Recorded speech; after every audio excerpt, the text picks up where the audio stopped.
Hello everyone. तो कैसे हो आप सब। मैं सोनी आपकी जीएल स्टोरी टेलर और राइटर। बिना किसी देरी के आते हैं सीधा स्टोरी पे। आशिकी का पार्ट 15। पिछले पार्ट से आगे चलते हैं हम सब। ओके, तो हमें दिखाते हैं नेक्स्ट डे का सीन कॉलेज कैंपस में, जहां आज फुल्ली क्राउड था। बैनर्स लग चुके थे और जैसे ये सारा गेम रिधि का प्लान क्या हो ऐसा लग रहा था। और तो कुछ नजर ही नहीं आ रहा था यार। वहाँ सबको ना एक अलग लेवल की एक्साइटमेंट थी। देखिए, रिधि ज़्यादातर किसी भी चीज़ में भाग नहीं लेती थी। वो इससे अपने लेवल की कुछ चीज़ समझती ही नहीं थी। बट यहाँ बात सौम्या की थी। उसे किसी भी हाल में सौम्या का नाम कॉलेज से हटाना था, क्योंकि सौम्या के आने के बाद जहाँ सबका ध्यान सिर्फ रिधि पे था, वहाँ सौम्या को चाहने वाले बढ़ गए थे। लड़कियां तो उसे पाने का सोच के, और बाकी इस वजह से कि यार पहली एक लड़की है जिसने रिधि से उलझने का हिम्मत की है, वो भी बिन डरे। और सबको ये भी पता था रिधि सौम्या को आसानी से जीने नहीं दे सकती है। अब हमें दिखाते हैं कॉलेज का जायंट गेट, जहाँ एक ब्लैक लग्जरी कार की एंट्री होती है और उसके हॉर्न से सब लोग देखते हैं वहाँ। इन सबको पता था वो कौन थी। हाँ, रिधि थी। जैसे ही ब्रेक्स लगते हैं वैसे ही कार का डोर होता है ओपन एंड फुल्ली एटीट्यूड के साथ हमारी क्वीन की एंट्री होती है। सबको आज रिधि को देखते ही ऐसा लग रहा था कि उसके चेहरे पे ही लिखा हो कि आज तो जीत सिर्फ मेरी होगी। उसके चेहरे पे एक अलग लेवल का कॉन्फिडेंस था, मानो वो पहले से तय कर चुकी है कि जीत पे सिर्फ अधिकार उसका है। वो ऐसे ही बिना किसी पे एक नज़र भी वेस्ट किए एज अ क्वीन बढ़ती है अंदर। और उसकी वॉक भाई दिलों को घायल करने वाली थी। उसके चारों पे सब फिदा थे और आज तो लोग कुछ डरे भी थे। और उनको आज बस जानना था कौन रिधि के साथ वन वर्ल्ड वॉर करेगा। किससे पूरे कॉलेज ने चूज किया है। रिधि के सामने बैठना यानी अपनी इज्जत अपने गुरूर को हमेशा के लिए अलविदा कहना था।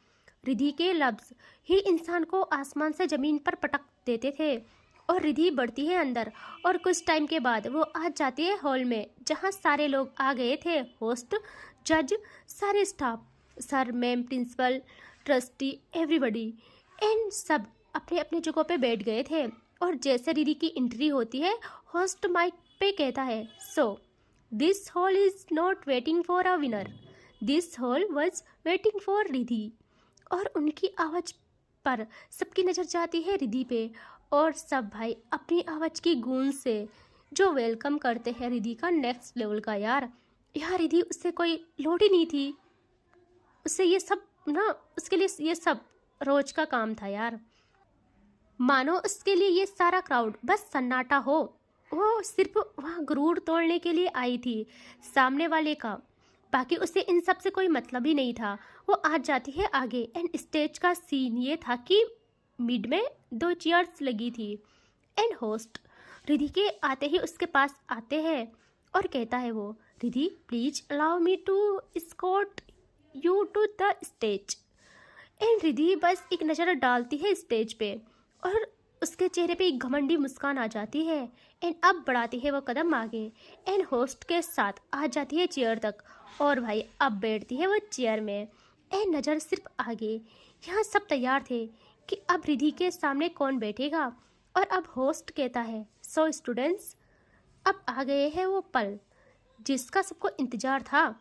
उस शख्स का जिसके बारे में जानने का सबको बेसब्री से इंतज़ार है। सारे स्टूडेंट्स ने और उसकी किस्मत ने भी उसे चुना है रिधि के साथ वन वर्ल्ड वॉर करने की। So please. और वो किसी को इशारे करते हैं। उसके हाथ में वो बॉक्स था जिसे हर क्लास में जाके चिट से भरा गया था एंड यहाँ अब होती है उसकी काउंटिंग स्टार्ट एंड एक करके वो लोग उसे टोलते हैं। बहुत सारे लोग थे और उसे स्टेज पे ना सब देख रहे थे उन्हें। और कुछ टाइम के बाद होस्ट के हाथों में एक नाम आता है और होस्ट चेहरे पे स्माइल सजाए जैसे उस नाम को पढ़ता है। वो देखता है नीचे सब लोगों की तरफ एंड सब लोग चिल्लाते हैं, who is brave enough today. यहाँ होस्ट माइक को खुद के पास करके कहता है, Saumya please come to the stage.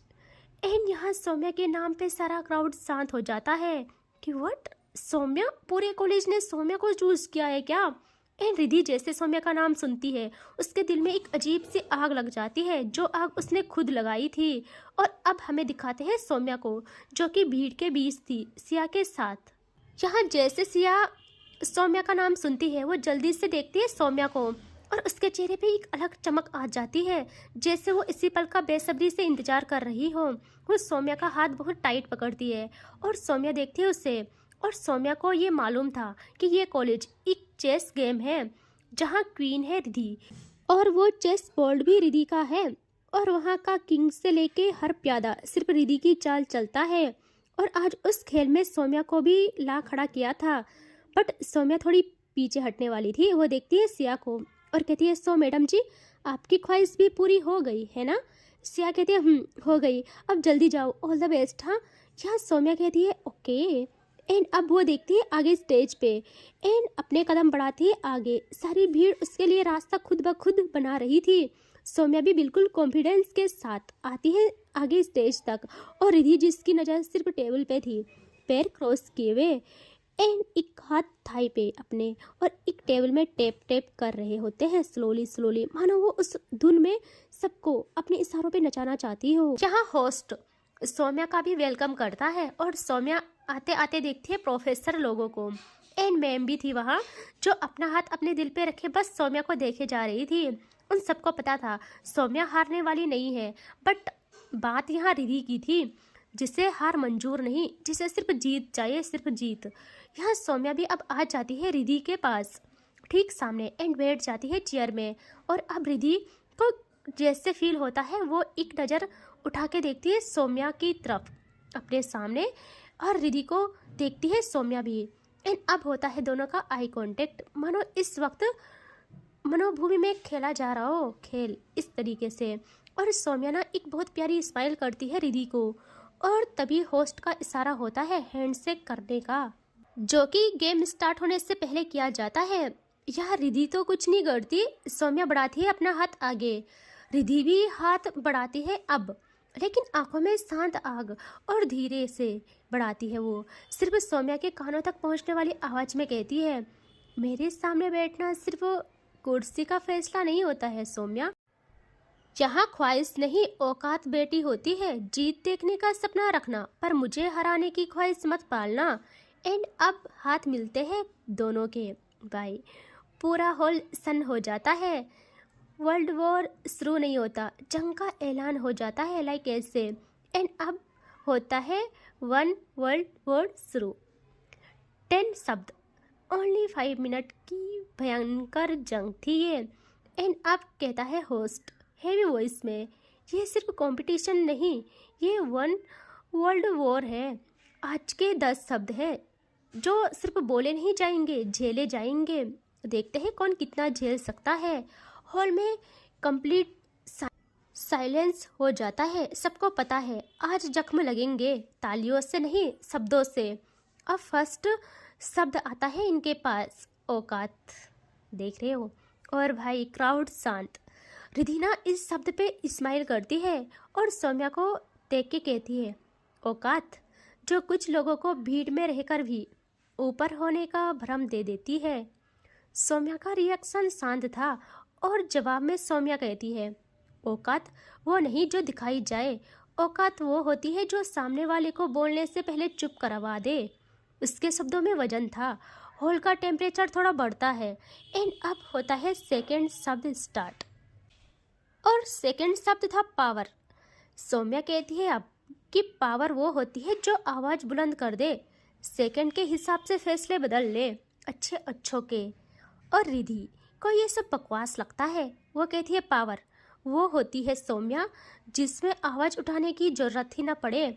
और भाई ये शब्द का तकाजा वही समझ सकता है जिसे शब्दों से खेलने का शौक हो। और स्टूडेंट्स एक दूसरे का मुंह देखते रह जाते हैं। एंड अब होता है तीसरा शब्द स्टार्ट, साइलेंस। सौम्या कहती है साइलेंस कमज़ोर लोगों का सहारा है। रिधि आंखों में कतल लिए कहती है, साइलेंस शोर से पहले आने वाली कब्र की खामोशी होती है। पूरा हॉल सुन हो जाता है भाई। एंड अब होता है फोर्थ, डर। सौम्या कहती है डर हर किसी को लगता है। रिधि कहती है हाँ, पर फर्क सिर्फ इतना है कुछ डर में जीते हैं और कुछ डर को जीने पे मजबूर कर देते हैं। तगड़ा हाँ। एंड पांचवा शब्द, क्वीन। सौम्या कहती है रिधि को देखते हुए क्वीन होने के लिए ताज चाहिए होता है। रिधि कहती है क्वीन होने के लिए दुश्मन का झुकना काफ़ी होता है और जो ना झुके उससे मिटाना मुझे अच्छे से आता है। और सौम्या ना आज जानबूझ के रिधि के शब्दों के हद देखने के लिए बस ज़्यादा कुछ नहीं कह रही थी। हॉल में पहली बार चीयरिंग होती है। एंड अब छठवा था, जख्म। सौम्या कहती है जख्म वक्त के साथ भर जाते हैं। रिधि सिर्फ इतना कहती है हाँ, जख्म भर जाते हैं, लेकिन सिर्फ उनके जो दिल पे ना लगे हो। और रिधि ऐसे जख्म देना जानती है जो रिश्ते चले जाते हैं, मिटते नहीं। सौम्या की आंखें ना रिधि की आंखों में जा लगती है और सौम्या मन में ही कहती है हाय मेरी शेरनी, ये शब्द मेरे लिए निकल रहे हैं ना, सह लेंगे, जख्म भी सह लेंगे, लेकिन आपसे ही अपने जख्मों पे दवा लगवाएंगे। एंड अब होता है सातवां, और वो था सच। सौम्या कहती है सच कड़वा होता है। रिधि कहती है और झूठ इतना मीठा कि लोग उसमें डूबकर अपनी हैसियत भूल जाते हैं। क्राउड से आवाज आती है ओ भाई। एंड अब होता है आठवां शब्द, दिमाग। सौम्या कहती है दिमाग से जीत हासिल होती है और रिधि कहती है और दिमाग तब काम करता है जब सामने वाला सिर्फ जुबान पे जी रहा हो। यहाँ होस्ट खुद माइक पकड़ना भूल जाता है। एंड अब नौवां शब्द था हार। सौम्या आखिरी ट्राई करती है। हार सिर्फ एक पल होती है, हार जीत लगी रहती है, सो इसे ज़्यादा नहीं लेना चाहिए दिलो दिमाग पे। रिधि कोल्ड किलर टोन में कहती है और कुछ लोगों के लिए हार दाग होती है, सो खुद को मिटा देना चूज़ करती हूँ मैं, लेकिन दाग लगने यानी हारना बिल्कुल बर्दाश्त नहीं करती। हॉल में डेड साइलेंस हो जाता है। एंड अब लास्ट वर्ड, 10वां, खामोशी। होस्ट कहता है लास्ट वर्ड खामोशी है और सब लोग सौम्या और रिधि को देखते हैं और सौम्या देखती है रिधि की आंखों में। उसे पता चल गया था रिधि के लिए जीत कितनी इम्पोर्टेंट है और वो उससे हासिल करने के लिए उससे हारना चुनती है। खुद कहती नहीं कुछ भी, बट रिधि की आंखों में देख के उससे आई ब्लिंक करती है। रिधि कुछ समझ पाती है।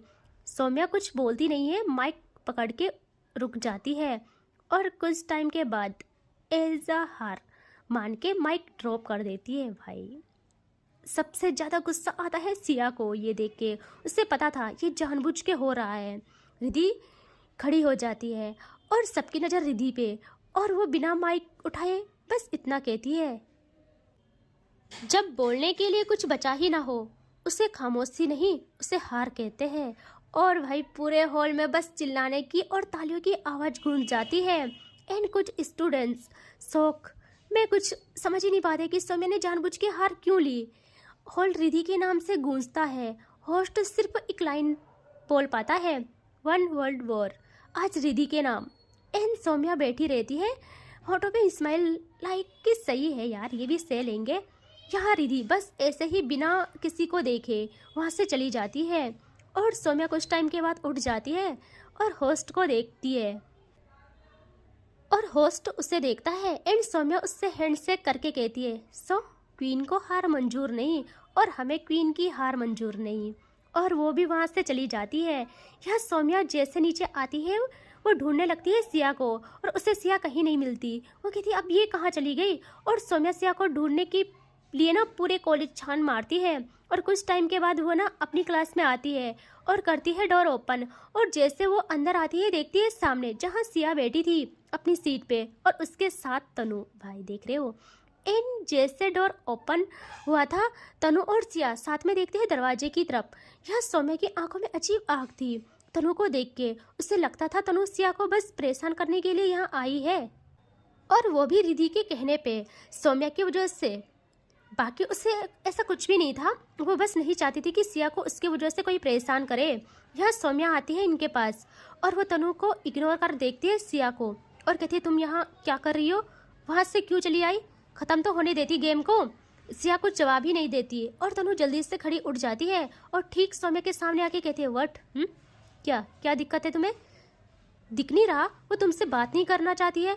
यह सौम्या ना एक लंबी सांस लेती है खुद को शांत करने के लिए और कहती है, चल यार तू साइड हो, मुझे तुझसे नहीं बात करनी, मुझे तुझे मुंह नहीं लगाना। और तुझे कहा था ना दोबारा सिया के पास मत आना, उसे परेशान मत करना। यह तनु कहती है, तू कौन होती है बोलने वाली? मैं कहीं भी रहूँ, कितनी बार समझाऊँ तुझे, ये कॉलेज ये सब कुछ मेरा है, मैं कुछ भी कर सकती हूँ, कहीं भी जा सकती हूँ, कहीं भी बैठ सकती हूँ। और तुझे देख के आज बड़ा अच्छा लग रहा है मुझे, कैसे रिधि ने तुझे खामोश करके तेरा घमंड तोड़ा है। अब समझ आया कहाँ पंगा लिया, और ये तो फर्स्ट है, अभी अभी तो फाइनल टच बाकी है, फिर तुझे पता चलेगा। और सौम्या की बर्दाश्त की हद हो जाती है। वो एक झटके में तनु का हाथ पकड़ के तनु को रफली पलटा के टेबल में उसका सर रख देती है, ठीक सिया के सामने। और इतनी तेज बजा था कि सिया के डर के मारे हालत खराब, वो डर जाती है। उसने सौम्या का ऐसा रूप नहीं देखा था। उसके हाथ से पेन गिर जाती है और बॉडी कांप जाती है। वो क्या बोले कुछ समझ नहीं आता उससे। वो बड़ी बड़ी आंखों से इन दोनों को देखती है। यह सौम्या तनु का हाथ उसके बैक पे रखती है और उसे वहां लॉक कर देती है बहुत ही टाइट। उसका हाथ उसकी बैक पे लॉक किए हुए और दूसरा हाथ तनु के हेड पे उसे टेबल में प्रेस किए हुए। और तनु भी अपनी पूरी एनर्जी लगाती है बट सौम्या से खुद को नहीं छुड़ा पाती। ऐसे ही गुस्से वाली वॉइस में कहती है, तेरी हिम्मत कैसे हुई? यहाँ सौम्या थोड़ा झुक के विलन वाली टोन में कहती है, अबे चुप कर यार, तू और तेरी मालकिन हमेशा बोलती रहती है तेरी हिम्मत कैसे हुई, तेरी हिम्मत कैसे हुई, और मैं हमेशा हिम्मत दिखा के देती हूँ तुम दोनों को। और क्या बोला मुझे? खामोश क्या है आज, है ना? तेरे जैसे को मैं जवाब देना सही नहीं समझती हूँ, बस तुम्हें तुम्हारा लेवल बताना कभी कभी इम्पोर्टेंट हो जाता है। और वो तनु का हाथ और टाइट पकड़ती है और उसका सर टेबल पे और जोर से। इस रूम में धीरे धीरे करके सारे स्टूडेंट्स आने स्टार्ट हो जाते हैं। यहाँ सौम्या कुछ और कहती, तभी सौम्या के हाथ पे एक हाथ आ जाता है जिससे उसने ना तनु का हाथ उसके बैक पे लॉक किया था ना, वहाँ एक हाथ आ जाता है और उस टच से सौम्या वीक पड़ जाती है। यार पता नहीं क्यों उसे खुद ये बात समझ नहीं आती कि वो ऐसी वीक क्यों पड़ रही है। बस उस हाथ से उसके साथ क्या हो रहा है उसे कुछ समझ नहीं आता। और सौम्या को वो टच ऐसा फील होता है जैसे शेर को किसी ने शांत करने के लिए शराब पिला दी हो, वो भी गुस्से में। यहाँ सौम्या धीरे धीरे नजरें ले जाती है उस हाथ पे और फिर उस चेहरे पे। वहाँ थी रिधि आंखों में जहर लिए हुए और देखती है सौम्या को, और वह एक झटके में सौम्या का हाथ तनु की बैक से हटा देती है। और इस बारी सौम्या कुछ नहीं करती यार, बस रिधि को देखती रहती है। और जैसे ही सौम्या की ग्रिप से तनु आजाद हो जाती है, तनु जल्दी से खड़ी हो जाती है और अपने कपड़े सही करते हुए सौम्या की तरफ बढ़ती है गुस्से में, ये कहते हुए कि अब मैं इसे नहीं छोड़ूंगी, मैं इसे मार डालूंगी आज। यहाँ रिधि जल्दी से तनु का हाथ पकड़ती है बट नजरें सिर्फ सौम्या पे गड़ाए। कहती है, तनु जहाँ युद्ध शब्दों से जीता जाए वहाँ ताकत वेस्ट नहीं करनी चाहिए अपनी, चलो यहाँ से। और वो वहाँ से जाने वाली थी कि सौम्या कहती है, क्या था वो? खामोशी, है ना? और तब तक पूरी क्लास वहाँ आ गई थी, जमा हो गई थी, सबकी नज़र इन पे थी बस। यहाँ सौम्या ना एक शैतानी मुस्कान के साथ कहती है, क्या था वो? खामोशी। खामोशी कमजोरी नहीं होती है, ये वो कब्र होती है जहाँ शोर को जिंदा दफनाया जाता है। और सौम्या आगे बढ़ाती है अपने कदम, आंखों में अंधेरा लिए हुए। और रिधि भी एक लफ्ज से पलट जाती है और देखती है सौम्या को। और सौम्या कहती है, तुम बोलकर लोगों को डराती हो, मैं चुप रहकर उनकी नींद छीन लेती हूँ। स्टूडेंट्स के चेहरे पे सफ़ेदी पड़ जाती है। रिधि की आंखों में पहली बार अलर्टनेस नजर आती है और सौम्या भड़कने वाली टोन में कहती है, खामोशी का मतलब हार नहीं होता, कभी कभी ये बस काउंटडाउन होता है। और जब मैं बोलती हूँ ना तो गेम ओवर लिखा होता है, जैसे अभी वहाँ मेरे लिए गेम समाप्त नहीं हुआ था, अभी हो रहा है। और आपको लोगों के जजमेंट से फ़र्क पड़ता है, आपको चाहिए जीत, सिर्फ जीत, लेकिन मुझे हार में भी अपना मज़ा चाहिए। इसीलिए शोर तुम रखो रिधि, शैतान हमेशा चुप रहता है। और रिधि का गुस्से का सीमा पार हो जाती है, वो शेरनी की तरह धाड़ मारते हुए कहती है, ओके, हार से फ़र्क नहीं पड़ता ना तुम्हें, तो डन। मैंने हार तुम्हारी नस नस में ना उतारी तो मेरा नाम रिधि नहीं, मैं तुम्हें बताऊंगी कि हार से कितना फ़र्क पड़ना चाहिए। और जीत कितनी और क्यों जरूरी है, और वो तुम अच्छे से जान गई हो आज, जब मेरा नाम का क्राउड तुम्हारे कानों को छन्नी कर रहा था। मेरी रूह में सुकून उतरेगा उस दिन जब मेरे नाम का क्राउड तुम्हें छन्नी कर डालेगा पूरी तरह। और ये कहते हुए वो वहाँ से चली जाती है। यहाँ सिया को रिद्धि से तो कोई मतलब नहीं था, बट वो एकटक देखे जा रही थी सौम्या को।